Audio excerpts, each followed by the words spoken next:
Forsaken by the Gods is a combination game. It combines two stories running in tandem for an incredible adventure that unites together 12 magic users, which allow for parties of multiple shapes and sizes, and every boss feels unique in its own way with the skills it can pull out. Most of them go down in the same way, though.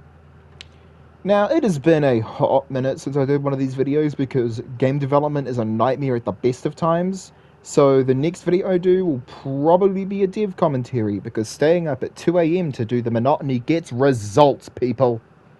So let's get into it. Forsaken by the Gods, one of PS4's most unique games in the RPG Maker platform.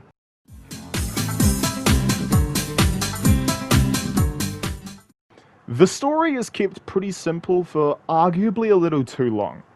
It's still the same kill X god at Y location and gain new magical powers, but once the whole party gets together, you kinda realize that everything that's happened has been the inner machinations of some crazed nutjob that wants to take full power or whatever. I wasn't really paying attention for the back half of the story. Hestral saves the two princes from certain death, which then time jump. A year later, the world has gone to shit and a rescue operation begins. Once everyone's rescued, go kill the gods again, save the day, epilogue, boom. The stakes are built pretty well, with it feeling increasingly like a ragtag group of rebels fighting against impossible odds. However, the lack of anything else to do all but kills most of the game's, pacing. I feel like there would need to be optional side content to show the general day-to-day life of things. An expansion would do wonders for this game, but the only real side content you have is, killing the 12 crypt things that you get the better weapons from, but I only did that for Hestral, and that was only because I didn't quite know what was happening. It's nowhere near required for reasons I'll explain later. Forsaken by the Gods has a story that would benefit from having more optional side content in it. As I said before, some side quests that show how the monster threat affects the common people, as we only really see it from the perspective of our party and not from anywhere else. Even having one-off party members, because there are a lot of them. I'm going to give the story a 3 out of 5. It's very close to teetering to a 4, but it's just the fact that the game's story runs really fast, there's no padding to it. There needs to be more added to it, in my opinion.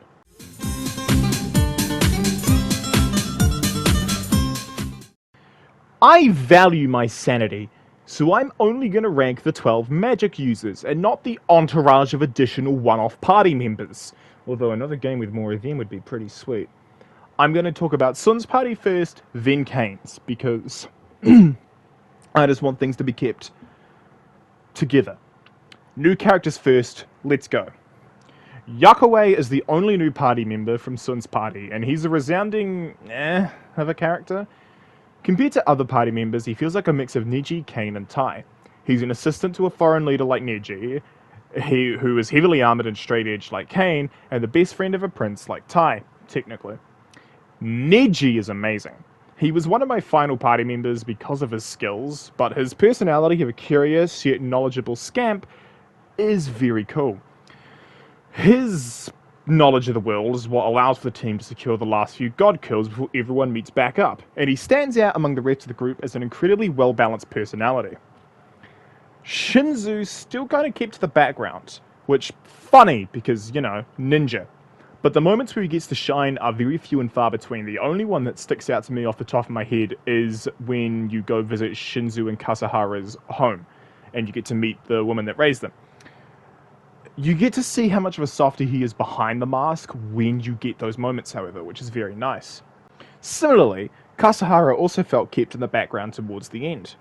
Her class being upgraded after Chapter 14 was very cool, and the moment she got to shine was shared with Shinzu, funnily enough, but neither of them really felt too involved with the game's chaos after a certain point, which is a shame, because I really liked both of them.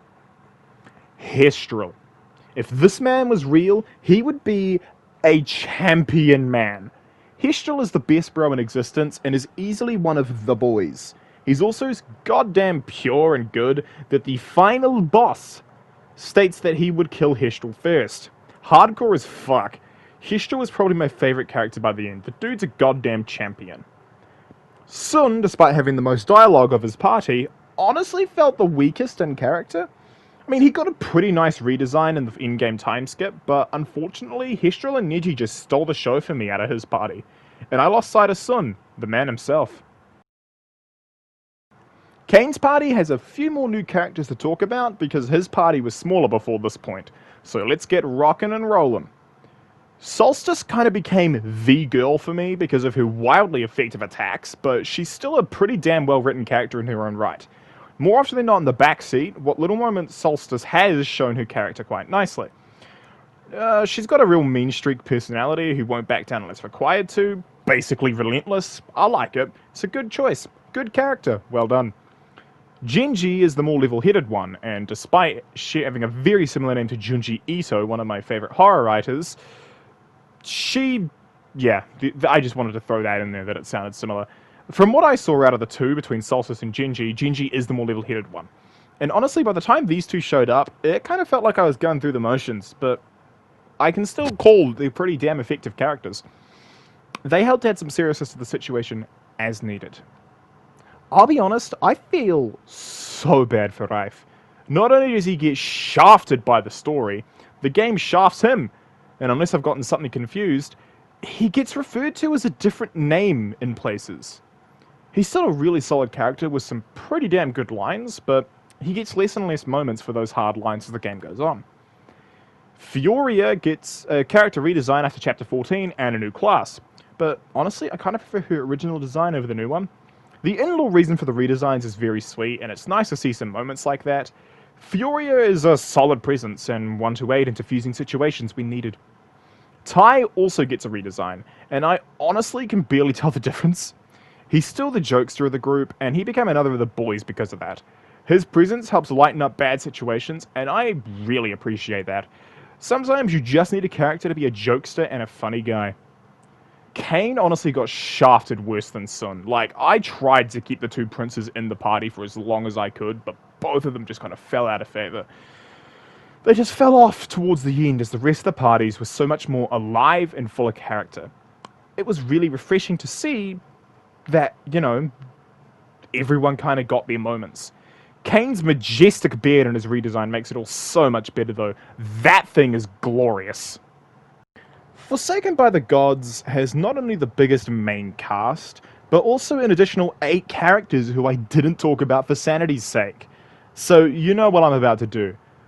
5 out of 5 for story, for character.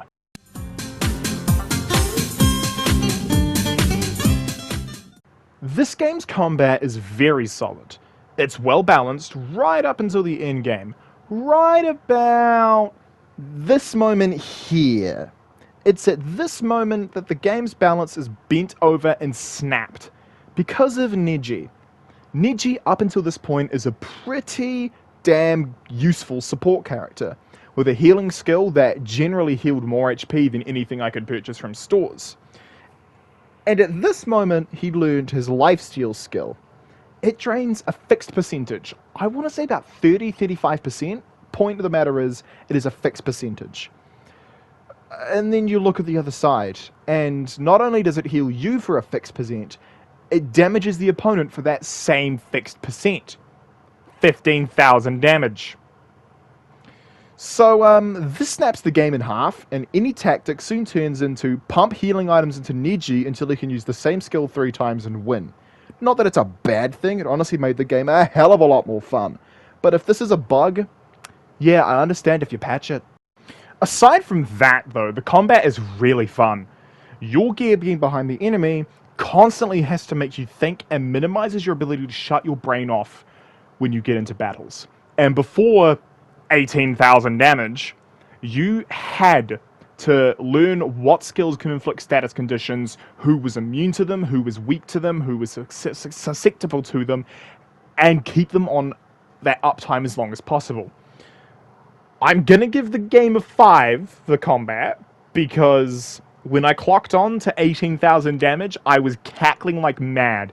And even without that 18,000 damage glitch, it would still probably get a 5 for combat, just because It's a very intuitive combat style, and you actually get told what the classes do in a brief little paragraph in the key items menu, so that's very good to keep in mind.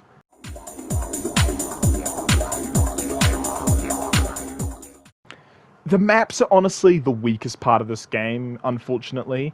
No Dash and Cityitis kills navigation around Civilization, and while the interior cells, such as the shrines, the ruins, and the Endless Sea, are amazing, the overworld maps feel very bland and samey. Special shout out to this area in Chapter 15 that I could barely see through and was stuck wandering for about half an hour off camera. It was a very special hell. The Endless Sea, or whatever it was called, the overworld maps there were very well used, and it was a really good use of tile sets. It looked ingenious. There's really not much else to say. The maps were basic, but they accomplished their goal, so I'll keep it at the 3 I gave it originally.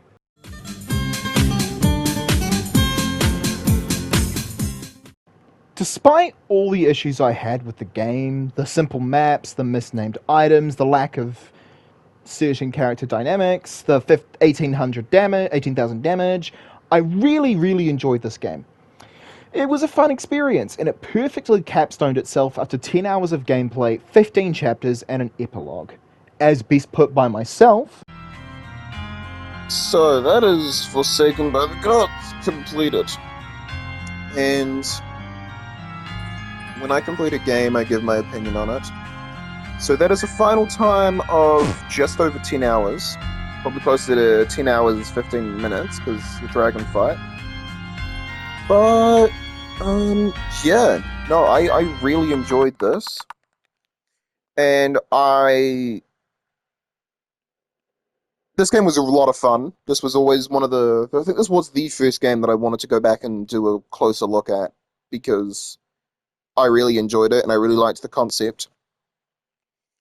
There's a lot of characters. I lost track of who was who way too quickly. I think a big part of that was just constantly jumping back and forward, meaning we didn't really have the time to stop and get to know everyone, but that's not really an issue I can hold. It's just how the medium was written. But yeah, I mean, what else is there for me to say, really, apart from well done, really well-made game. The story pacing was a bit off, but that wasn't enough for me to complain. And there was still quite a lot that I didn't end up doing because I didn't want to. But yeah, that's really all I can say. There's a lot of some really good story beat redesign moments, and I would still say that my favorites would be probably Histral, probably Neji, probably Tai. Those 3 were really up there. But yeah, there's not really much else that I can say in having just completed the game, but once I get my thoughts down, it'll probably make more sense. So that's all from me. Back to you in the studio editing me. So what do I rank this game? Final score for enjoyability is a 4 out of 5, giving Forsaken by the Gods a final score of 21 out of 25. A damn good jump up from before. Good work, Dev. You've made a damn good game.